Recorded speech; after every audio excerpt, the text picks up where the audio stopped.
Kaibigan, ito na ang nag-uusapan natin. Ito lahat ng mga lalaki na tetempe.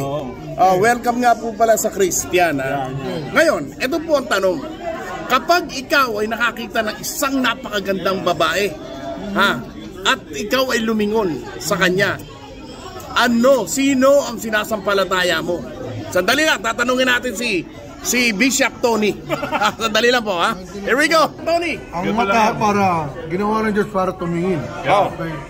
Pag nakakita ka ng sexing babae, yan, sexy. Oh Lord, your creation is so wonderful.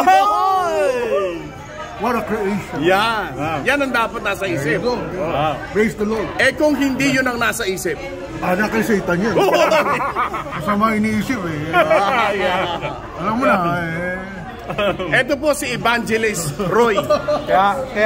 Kaya iwasan mo yung tumingin na may pagnanasa.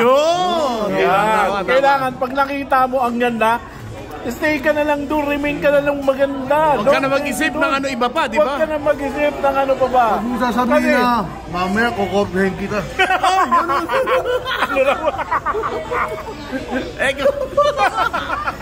Ito, Evangelist.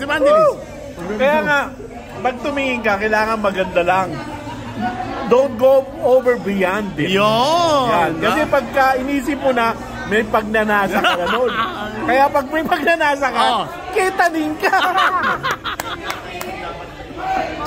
Kaya mga kaibigan, pag tumingin ka sa magandang babae o sexy babae, at may pagnanasa, nakitaning ka.